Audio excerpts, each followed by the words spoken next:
probably everybody, I'm guessing, I'm hoping, is on board with the importance of debriefing. But then the question becomes, how do we do it? Right? So it's one thing to say, yeah, we should do it. It's another thing to say, how do we do it?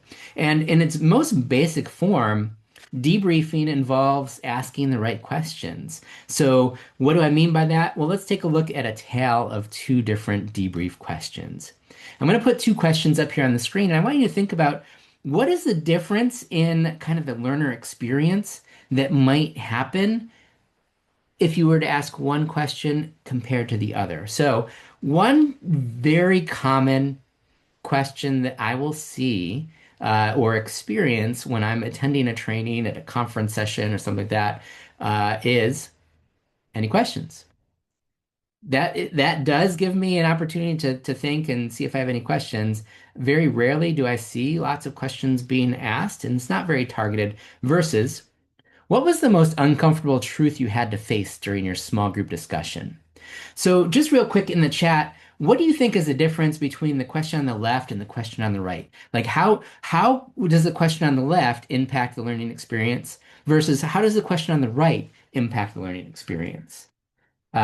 Jennifer says no one wants to be the one who asks questions, especially if it's right before lunch or at the end of the day. Yes, we're putting the onus on the learner to come up with something, right? The left is closed, the right is open. There's certainly something to be said there as well. I love that idea and the reminder that really good debrief questions oftentimes are open-ended questions. They can't simply be answered by one or two words, a yes or a no, or maybe, or I think so, right? So open-ended questions oftentimes will require a deeper level of learning. No right or wrong answer to the question on the right. Absolutely. So the question on the left, there's no right or wrong answer, but a lot of times there's no questions, and somebody just kind of moves on, and any of the key learning points that we had, we've missed that opportunity now.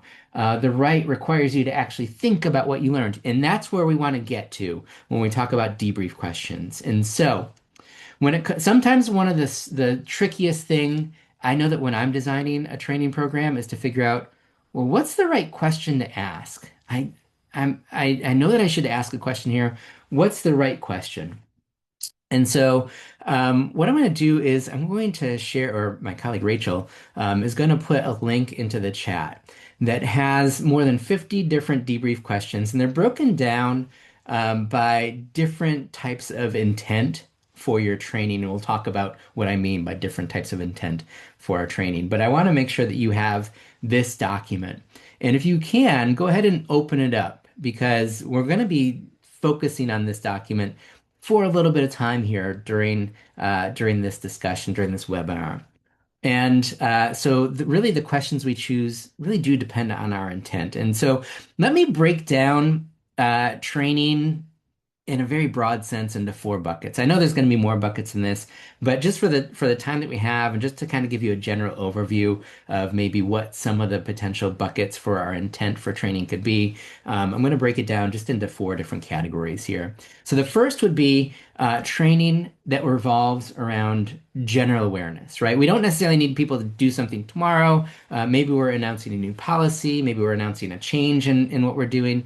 Maybe we're letting people know, this has kind of been our performance. These are some numbers from the last quarter, whatever it might be, right? So we have general awareness.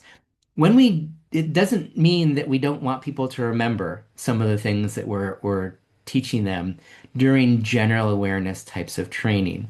When we do a general awareness type of training, the focus of our questions should be on on the perspective shift and how the new information changes a worldview, or perhaps how they view their role or their organization, things like that. So let me pause here. For those who are able to download and then open up that document, there's a list of questions about general awareness. I'm wondering, are there any questions in there that jump out at you like that? Like what would be a question that you're like, that's an interesting question to ask based on just kind of a general awareness training.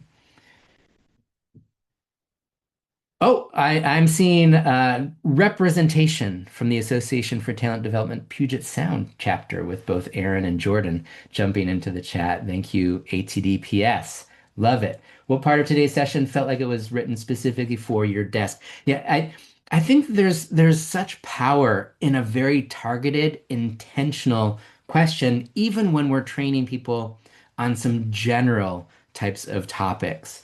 How does this information change the way you view the, yes, thank you for taking a look at some of these questions. There's a lot of questions here. We're going to do an activity in small groups in a little bit where you're going to actually take a look and you're going to use these questions. And so I just want to get you familiar with some of these questions on the different category. Yes, and this is not a be all and end all exhaustive list of questions. And so if you have other questions, or maybe if you don't see quite the exact one on this list, you can feel free to add your own questions as well. Let me move on to the next bucket of training intent, and that could be technical skills. And so when we talk about technical skills, that those are hard skills.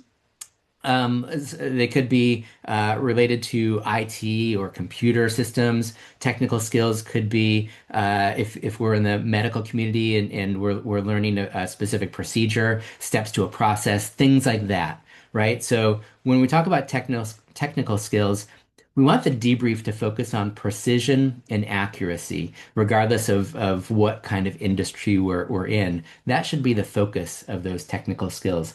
Go ahead and I like Jordan, I like your comment. I want to be able to like and heart some of the questions in this chat. You're gonna have a chance to nominate some of these questions for awards in just a minute. But when it comes to technical skills and the list of questions in the technical skills, are there any of those questions that jump out at you as you're kind of perusing those questions? I'm going to take a pause here and just kind of see. How does a mistake at the beginning of the process snowball by the end? Which I think, again, we have a more Seattle representation from the chat. I love this. I'm kind of wondering where my Western New York people are, though. If you are from Western New York, make sure you end all of your chat responses with "Go Sabres." If you had to do this 100 times a day, what part of the technique would make you automate the first? I I love the questions that are starting to jump out at you, and you're going to have obviously you've had seconds to process these questions, and there's just a list here that is just fertile for you to be able to think through. These are great questions, not quite the ones that I would ask. I might change it to ask this, or maybe this particular question is not something I would ask, but it sparks an idea to ask this other question. Let me take you through two more kind of buckets of training, and then we're going to kind of play around and have a little bit of a conversation in small groups about these questions. The next one is around leadership development. So leadership development, and here we're not necessarily only talking about training programs for people at a certain point in the organization, so by title. Leadership for any time I've been introduced to leadership development as being able to develop skills regardless of your role in the organization so that you can influence others and mobilize resources to accomplish a goal.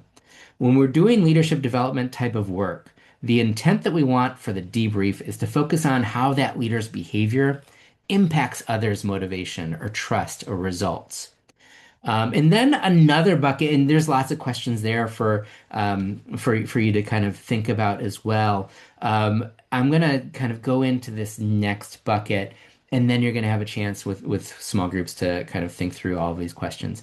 The final bucket that I'm gonna put kind of training intent into, and I know there's lots of other reasons that you might do training for people who are in the early learning space. There could be a session on learning how to or teaching staff on how to wash their hands might not fit into a lot of these categories. But for the purposes of this time, what we want to do is we want to just kind of focus on just kind of some buckets of training. So safety and quality and compliance. The focus there when you're doing a debrief is to focus on the gap between the policy or procedure. A lot of times, safety training or quality training revolves around SOPs at an organization. Compliance training can be all sorts of things, and I think most organizations have to go through it. So focusing on the gap between the policy or procedure and the actual action that people are taking.